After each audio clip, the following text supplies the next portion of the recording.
11절에서 18절까지의 단락 함께 말씀을 나누도록 하시겠습니다. 계속해서 짐승에 대한 이야기를 하고 있습니다. 짐승, 마귀입니다. 사탄입니다.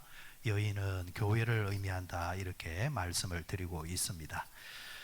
그러면서 이 계시록 13장은 우리가 많이 들어봤던 그 숫자의 이야기, 666에 대한 이야기, 어찌 보면 이 숫자의 이야기는 그 한국 기독교에서 참 말도 많고 해석도 많은 이제 숫자입니다. 그런데 결론적으로 말씀을 드리면은 이 666은 어떤 무슨 암호다, 무슨 바코드다, 뭐 이것은 뭐다, 여러분 그렇게 그 해석을 해서는 아니 되어지고, 어차피 이 요한계시록은 그 당시 반모섬에 유배되고 있던 사도 요한이 하나님을 통해서 계시를 받고 환상을 받아서 육지에 있는 그 당시 교인들에게 격려하고 위로하고 희망의 메시지를 전해주기 위해서 전달되어진 서신이란 말입니다. 그리고 또 이 서신의 성격이 예언의 성격을 담고 있기 때문에 계속해서 이 땅에 존재하고 있는 교회들, 성도들이 계속해서 변함없이 이 땅에는 이런 짐승의 활동도 있을 것이고, 사탄이 하나님의 교회를 억압하는 일들도 계속해서 일어나게 될 텐데에, 그럴 때에 하나님의 사람들이, 교인들이 이 말씀을 읽고 그 희망을 가지고 힘을 내야 된다라는 그런 메시지를 담고 있습니다. 그러니까 이 666도 그 가운데 하나라는 거지요. 이 666이 뭘 상징한다기보다도 이 숫자를 통하여서 보면서 그 당시 교인들은 하나님은 살아계시고 하나님께서는 섭리하고 계시구나라는 그런 궁극적인 그런 뜻을 이제 전하고자 하는 도구로서 사용되어진 것이 666입니다. 그래서 그 조금 더 자세한 설명은 오늘 마지막 말씀으로 드릴 때 드리도록 하겠습니다. 자, 짐승이 이제 올라옵니다. 어저께 이제 그 짐승은 바다에서 올라온 짐승이라 이렇게 말씀을 드렸습니다. 1절에서 바다에서 짐승이 하나 올라온다. 그러니까 두 짐승, 말쓸 때가 되어지면은 사탄이 히든 카드를 내미는데, 첫 번째 카드는 바다에서 올라오는 짐승을 통하여서 세상을 어지럽히고 또 교회를 넘어뜨리려 할 것이다. 그리고 두 번째 11절에 보니까 다른 짐승이 이제는 어디서 올라오느냐 하니까 땅에서 올라온다, 지금 이렇게 말씀을 하고 있습니다. 땅에서 올라온다. 여러분 어제도 말씀을 드렸지만은 이 짐승의 배후에는 누가 있습니까? 용입니다. 짐승의 배후에는 용은 뭡니까? 사탄입니다. 사탄이 두 짐승을 사용을 하는데, 하나님의 영광을 찬탈하기 위한 그 모든 권력이 바로 여기에 짐승에 속한다. 그러면서 어제 말씀을 드릴 때 사람은 이 땅에 사는 동안 세 가지 구슬을 원한다. 하나는 권력이요, 하나는 돈이요, 하나는 지식이라. 그런데 이것이 각자 떨어져 있는 것이 아니라 서로 유기적으로 연결이 되어져 있다. 권력을 가진 자는 필연코 돈이 붙게 되어 있고, 돈을 가진 자는 또 지식을 통해서 계속해서 그것을 누리기를 원한다. 이렇게 돌아가는데, 그렇다고 해서 여러분 이렇게 생각해 볼 수 있어요. 그러면은 이 땅의 세속의 권력이 무조건 나쁜 것이냐? 이 땅에 있는 돈이 무조건 나쁜 것이냐? 지식이 나쁜 것이냐? 또 그렇게 말할 수는 없단 말입니다. 하나님이 주시는 것도 권력이요, 하나님이 주시는 것도 물질이 있습니다. 또 하나님께서 지혜를 주셔서 지식을 가질 수 있단 말이에요. 그래서 좋은 의미에서 생각해 보면은 하나님께서 우리가 이 땅에서 당신의 백성으로서 누리고 살 수 있도록 하나님이 주시는 미천입니다. 인생의 미천. 하나님께서 권력을 주시면서 너 이거 가지고 이 땅에서 복되게 살아라. 하나님이 우리에게 물질을 주시면서 그 물질을 가지고 너 이 땅에서 복되게 살아라. 자, 그런데 문제는 하나님이 이렇게 우리 인생을 복되게 하기 위해서 이런 미천을 주시는데, 마귀가, 사탄이 그걸 그냥 내버려 두지 않는다라는 거예요. 하나님이 주신 것이지만은 그 하나님이 주신 것을 가지고 하나님의 영광을 드러내기 위해서 살게 하게끔 마귀가 내버려 두지 않는다라는 겁니다. 마귀는 거기에다가 한 가지를 더 집어넣습니다. 그게 뭐냐니까 욕심입니다. 욕심을 딱 집어넣게 되어지면은 하나님이 주신 권력을 가지고 자기 욕심이 붙게 되어지면은 하나님의 영광을 드러내는 것이 아니라 자기의 영광을 드러냅니다. 이를 우리는 교만이라 이렇게 말을 하죠. 사람이 교만하기 시작하면은 욕심이 들어가고 욕심이 이제 딱 굳어지기 시작하면은 자신감이 붙기 시작하면은 교만이 이제 시작됩니다. 교만이 시작되어지면은 그 사람은 이제 죄를 범하게 됩니다. 죄를 범하면은 사람은 어떻게 돼요? 넘어지게 됩니다. 여러분 선줄로 생각할 때 넘어질까 조심하라 하셨잖아요. 교만은 패망의 선봉이라 했거든요. 결국 마귀는 우리에게 권력과 돈과 지식을 통해서 이런저런 것으로 유혹을 하지만은 우리에게 욕심을 딱 집어넣어서 결국은 우리가 넘어지게끔 만들어버립니다. 하나님이 주신 것을 가지고 장사 미천으로 복되게 사는 것이 아니라 오히려 그것이 변질되어져서 그 사람이 넘어지게 하는데 마귀의 목적이 있는 겁니다. 교인이 넘어진다는 말은 교회가 넘어진다는 것이고, 교회가 넘어진다는 것은 결국 하나님의 영광을 최선봉 위에서 전해야 되는, 교회가 사라진다는 것은 하나님을 욕되게 이제 만드는 거죠. 이게 이제 사탄의 목표, 목적이라는 겁니다. 자, 사탄이 두 짐승을 통하여서 이렇게 사람들을 교만하게 하고 스스로 이제 자신이 신이 되게끔 만들어버리는 그런 착각을 하게끔 만듭니다. 인류 역사에 있어서 그런 일이 비일비재했죠. 권력이 너무 집중되기 시작하면 사람들은 착각하기 시작합니다. 자기 위에 아무도 없다고 생각합니다. 그래서 자신을 우상화, 신격화하는 그런 못된 습성들이 있습니다. 이 로마가 사실은 이 성경 요한계시록의 배경이 되고 있는 로마는 원래는 황제 제도가 아닙니다. 공화제였습니다. 공화제. 왜 로마 사람들이, 그 지식인들이 공화제를 추구했느냐? 한 사람에게 권력이 모이게 되어지면은 무서운 일이 일어난다는 것을 그 옛날 로마 사람들도 알고 있었습니다. 우리가 한 번씩 들어봤던 이 시저라는 사람이 갈리아 전투에 나가서 큰 대성을 이제 거두고 로마로 이제 돌아옵니다. 개선 장군이 돌아옵니다. 모든 민심이 시저입니다. 시저. 실제로 시저에게 모든 이제 국민들의 성원이 이제 붙어 있고, 그 다음에 군도 장악하고 있고, 그래서 스스로 황제가 되려고 합니다. 황제. 그럴 때에 이 로마의 원로원들이 그게 부담스럽단 말이에요. 로마는 공화정으로 와야 되는데 국민들의 이 인기를 몸에 담고 스스로가 황제가 되려고 하는 시저, 내버려 둘 수 없는 겁니다. 그래서 밤에 암살자를 보내어서 시저를 암살을 합니다. 그때 유명한 일화가 있죠.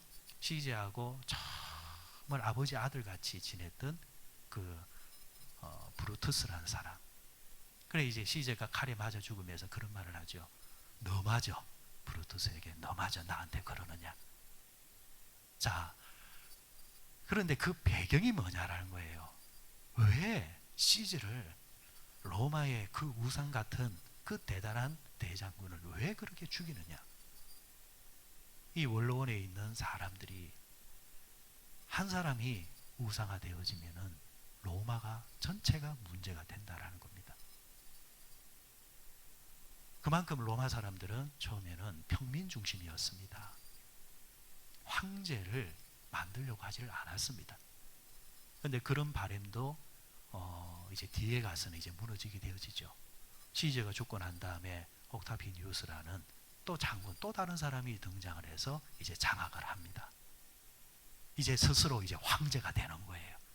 시저가 못다 이룬 꿈을 이제 옥타비니우스가 이제 이루게 됩니다. 이제 황제 제도가 시작되는데 그 유명한 네로 때 와서 그때로부터 황제는 이상한 말을 하기 시작합니다. 어떤 말을 하느냐? 짐이 곧 신이다라는 거예요. 황제가 스스로 신을 자기를 신격화시키는 겁니다. 그리고 그때로부터 이 황제, 그러니까 권력을 가진 자, 돈을 가진 자는 필요한 자가 누굽니까? 지식인들. 그 당시 철학자들, 지식인들은 항상 움직이는 것이 권력을 봅니다. 왜? 권력이 있어야 자신의 지식이 세상을 향해서 나갈 수 있기 때문에. 그런데 문제는 이 지식인들이 타락하기 시작하면은 어용지식이 되어지죠. 진리를 말해주는 것이 아니라, 바른 것을 말해주는 것이 아니라 권력 가진 자의 그 뜻을 잘못되었다 할지라도 궤변을 통해서 사람들을 혼란스럽게 만들어서 틀린 말인데 맞는 말로 들리게끔 만들어버립니다. 어느 시대나 이런 어용 학자들은 넘쳐납니다. 그래서 누가 권력을 가지고 있나, 누가 돈을 가지고 있나, 그리고 그 편에 서서 대변을 해줍니다. 우리가 한 번씩 TV를 보면은 말도 안 되는 말을 하는 사람들이 있잖아요. 그런데 말도 안 되는 말을 어거지로 말이 되게끔 말해버리는 사람들이 있잖아요. 그런 사람이 다 그런 사람들이에요. 어느 시대나 그런 사람들이 있었다라는 거예요. 자, 그런데 이 황제들은 어릴 때부터 이제 귀족 주변에서 올라온 사람이에요. 자연스럽게 몸에 배어 있는 게 뭐냐 하니까 그 당시 고상한 학문, 철학이 몸에 배어 있습니다. 특히 황제들은, 그 당시 로마 황제들은 금욕주의를 뜻하는 이 스토아 학파의 교육을 많이 받은 사람들입니다. 그래서 겉으로 보면은 점잖해요. 말도 가려서 합니다. 많은 시민들 앞에서는 말을 함부로 하지를 않습니다. 그리고 행동이나 이런 것들, 모든 것들이 점잖게, 그리고 정말 신처럼 보일 정도로 좀 몽환적으로 그렇게 표현을 잘해요. 그러다 보니까 일반 국민들은 야, 역시 황제는 우리하고 다른 존재구나. 황제는 역시 보통 사람이 아니라 그 이상의 존재구나 라는 이미지를 심어줍니다. 여러분, 사실은 정치는 뭐냐면은 정치인들은 이미지거든요. 자신의 이미지를 국민들에게 어떻게 보여주느냐, 요 작업을 그 사람들은 정말 머리를 많이 씁니다. 근데 문제는 본질이 이미지와 같다면은 좋은 거죠. 그런데 문제가 뭐예요? 사람들 앞에서는 그런 신처럼 보이는데 돌아서면은 형편없거든요. 성적으로 문란하고 잔인하고 폭군이고, 말은 그렇게 하면서 돌아서서는 저걸 어떻게 죽이느냐 하면서 그런 작전을 짜는 사람이 그 당시 황제들이었다라는 거예요. 그리고 문제가 생기게 되어지면은 신들에게 찾아가서, 우상에게 찾아가서 그 문제를 풀려고 하고, 그래도 안 되면은 이걸 누구한테 덮어씌울까 하면서 희생양을 찾아서 그에게 덮어씌워서, 자기가 잘못했음에도 덮어씌워서 죽여버리고 위기를 모면하는 자, 바로 그 당시 로마의 황제들이었거든요. 여러분 잘 아는 그 네로라는 사람, 로마 시내에 불지를 알아놓고 어떻게 했어요? 기독교인들한테 덮어씌워버리잖아요. 사실은 네로라는 사람은 기독교를 모르는 사람이었습니다. 그런데 일이 저지르려 하니까 덮어씌울 존재를 찾아보니까 기독교인이 딱이거든요. 그래 교회에 덮어씌우는 거예요. 수많은 기독교인들이 순교를 당하죠. 그런데 놀라운 것은 로마에 있던 그 기독교가 전 세계적으로 유명해지고 소문이 나는 계기가 바로 그거였습니다. 오늘 우리도 알고 있잖아요. 그 당시 사람들, 다른 지역의 사람들이 로마의 기독교인들이 이러이러해서 순교를 당했다더라. 소문이 쫙쫙 퍼집니다. 그래서 피는 흘렸지만은 결과적으로 보면 그 속에도 하나님의 섭리가 있더라 라는 이야기가 되겠습니다. 자, 로마 황제가 되었던 그 후에 정치가가 되었던요, 자신들의 이미지를 다 국민들에게 좋게 보이기 위해서 다 만들기 위해서 어떻게 합니까? 대표적인 게 뭐냐니까, 특히 폭군들은, 전형적인 폭군들은 한결같이 하는 이미지가 뭐냐니까 어린 아이들을 안고 사진을 잘 찍습니다. 여러분 TV를 한번 보세요. 여러분 김정은이 어디 가면 애들이 나와서 꽃다발 가지고 막 이러잖아요. 그럼 김정은이 옆에 막 이러잖아요. 애시당초 애들을 싫어하는 사람들입니다. 그런데 그런 것을 사진 찍어서 보여줌으로 통해서 자신은 인자하다, 착하다. 왜? 사람들은, 어린아이는 좋아하면 그 사람을 착한 이미지로 느끼기 때문에 다 이런 거란 말이에요. 자, 땅에서 올라온 짐승이 요렇게 한다는 말이에요. 11절 한번 보세요. 11절에 짐승이 어떤 모습을 가지고 있는가 한번 보세요. 내가 봄에 또 다른 짐승이 땅에서 올라오니 어린 양같이 두 뿔이 있고 용처럼 말을 하더라. 여기서 뭐라고 했습니까? 어린 양 같다 했습니다. 이미지는 양이에요. 양 중에서도 어떤 양? 어린 양. 얼마나 착하게 보입니까? 얼마나 이쁘게 보입니까?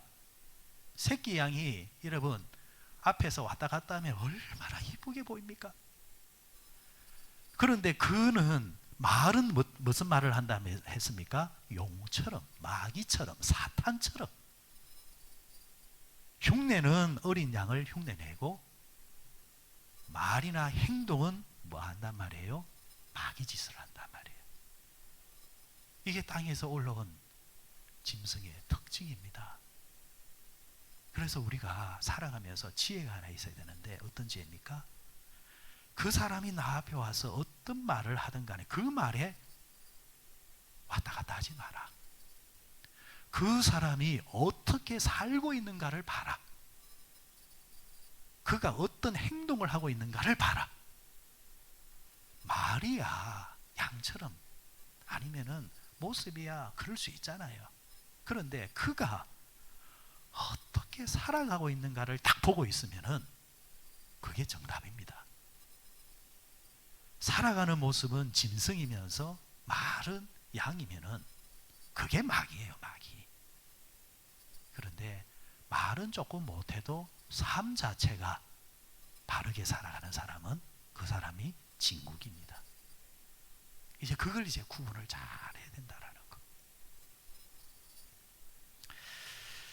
자, 그런 면에서 오늘 이 마귀들 하는 모습들을 우리가 잘 구분을 할 줄 알아야 된다. 13절 한번 보시기 바랍니다. 또 하나 우리가 놓칠 수 없는 것이 13절 14절 같이 읽습니다. 시작. 큰 이적을 행하되 심지어 사람들 앞에서 불이 하늘로부터 땅에 내려오게 하고 짐승 앞에서 받은 바 이적을 행함으로 땅에 거하는 자들을 미혹하며 땅에 거하는 자들에게 이르기를 칼에 상하였다가 살아난 짐승을 위하여 우상을 만들라 하더라.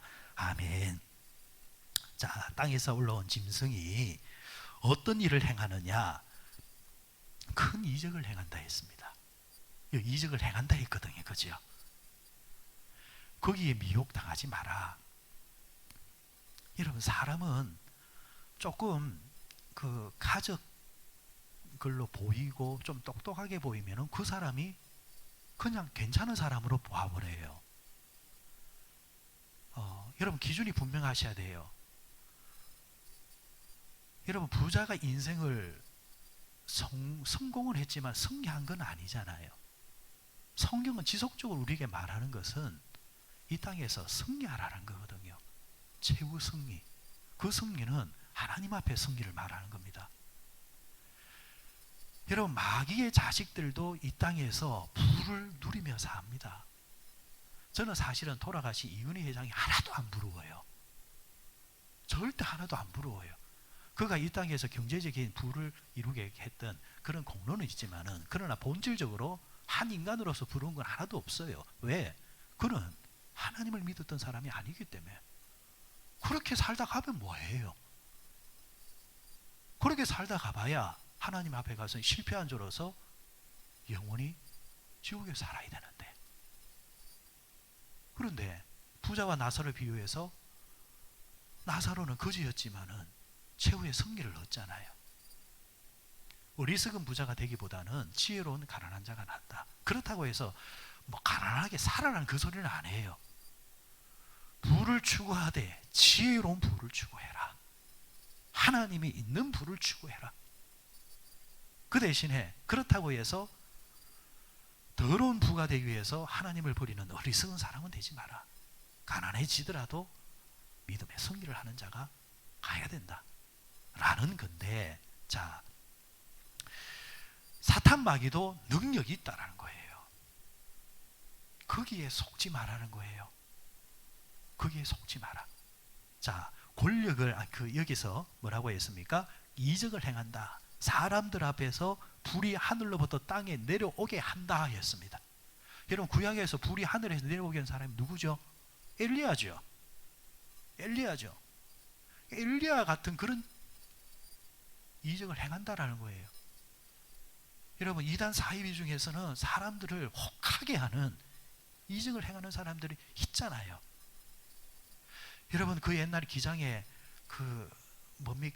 기장에 박태선 장로, 원래 그 사람이 여러분 교회 장로였어요. 진짜 실제로 장로였어요. 실제로 장로였는데 어느 날 그가 마귀의 도구로, 여러분 가룟 유다가 어느 날 마귀가 들어가 버리니까 예수를 팔아먹어 버리잖아요. 박태선 장로 그런 사람이란 말이에요. 부산 사람들 가운데서 그거 안 가본 사람은 없을 거예요. 저는 그때 대구에 있어서 안 갔어요. 아마 부산에 있는 사람들은 조금 교회 열심히 다닌다라는 사람 치고는 가보자에 다 가봤어요. 이전 것은 지나갔으니 보라 새 것이 되어서 괜찮지만은 다 그런 과거를 지고 있단 말이에요. 근데 가서 그 모습을 보고 뿅 간 사람들 많아요. 그리고 실제로 평생을 거기서 신앙촌에서 안 나오는 사람들이 있어요. 그 사람들이 왜 그렇게 살까요? 그들도 보고 느낀 게 있기 때문이에요. 뭘 봤어요? 이적을 본 거예요. 실제로 여러분, 병든 자가 낫는단 말이에요. 그런데 여러분, 우리가 기억해야 될 것이 마귀가 낫게 해주는 것이 복이 아닙니다. 낫더라도 하나님 통해서 나아야 되고, 하나님이 안 낳아주시면은 그냥 하나님께 가는 겁니다. 궁극적으로 그게 복입니다. 마귀의 이적을 보고 혹하지 마라. 그런데 말세가 되어지면은 마귀가 짐승을 통해서 이적을 행해서 사람들을 이렇게 유혹한다. 왜 그렇게 할까? 왜 그렇게 할까? 이제 우상화 작업이에요. 우상화. 마귀가 짐승이 하나님인 것처럼 보인다라는 겁니다. 그런 식으로 해서 사람들, 교회를 미혹하는 겁니다. 여러분 보세요. 이만희도 사실은 신격화시킨 거거든. 자기를 신격화시킨 거거든요. 교도소에서 나온 모습 봤죠? 아마 그가 또 그 안에 자기 조직에 들어가서는 또 자기만의 또 엉뚱한 소리를 하고 있을 거예요. 그런데 여러분, 우리가 그의 정황을 보면 답이 딱 나오잖아요. 이제 갈 날 얼마 남지 않았습니다.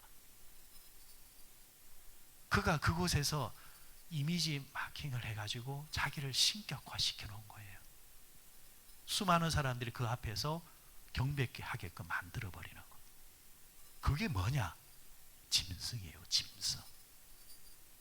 짐승이 그렇게 한다라는 이야기입니다. 오늘날 세상의 정치인들도 이거 잘 이용합니다.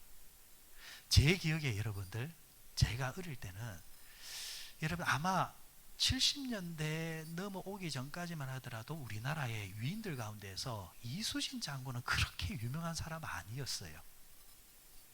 그보다 더 유명한 사람이 제가 기억하기로는 뭐 강감찬 장군, 을지문덕 장군. 그런데 어느 날 갑자기 이수신 장군이 확 떠요.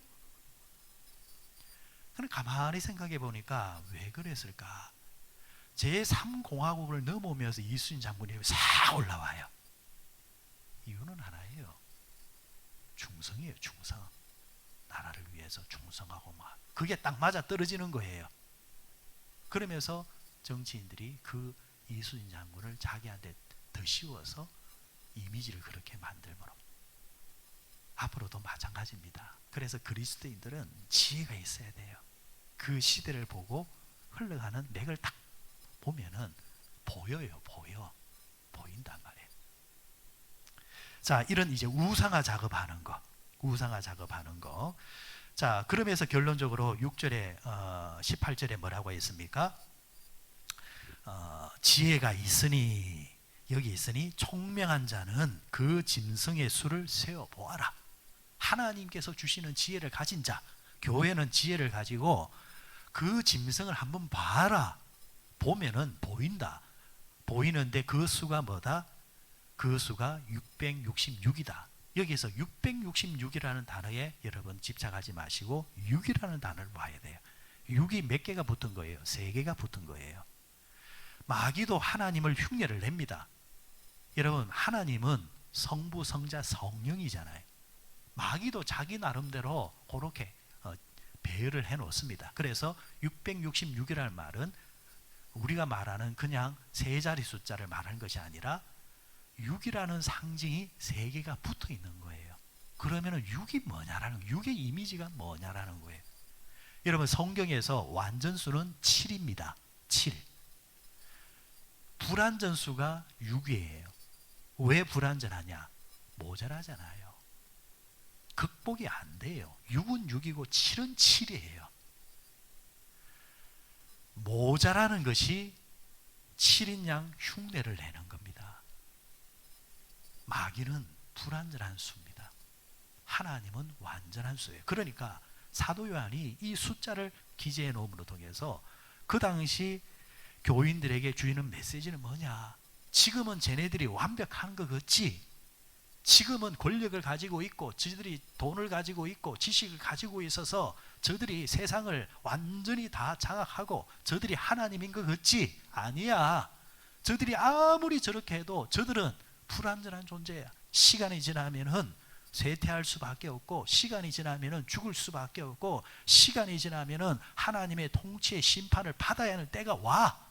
그러니까 우리는 저들을 보고 따라가는 것이 아니라 우리의 인생의 완전하신 주가 되시는 하나님만 계속 봐야 돼 라는 것을 강조하는 것이 666입니다.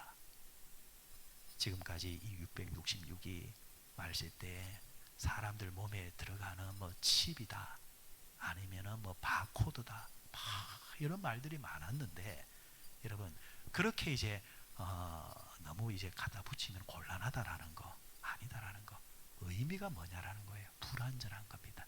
그래서 마귀의 수가 6입니다. 하나님은 천지를 창조하시고 7일째에 안식하셨습니다. 그런데 사람은 하나님의 날을 빼버립니다. 이렇게 철저히 하나님을 빼버리고 무시하는 것이 마귀입니다. 그러나 우리는 그럴듯하게 보여도 그것을 쫓아가는 자들이 아니라 하나님을 쫓아가는 자들입니다. 오늘 이 시대에, 또 이 시대가 어디로 흘러가든 간에 그 시대 속에 역사하고 있는 하나님을 우리가 기도하면서 잘 보시고, 여러분 세대에 흘러가지 마시고 그 세대 속에서 짐승이 뭐지, 아니면은 하나님은 어떻게 역사하는가, 이런 것을 잘 계시하셔서 최우승이 얻을 때까지 믿음으로 나가시는 우리 모두 되시길 바랍니다.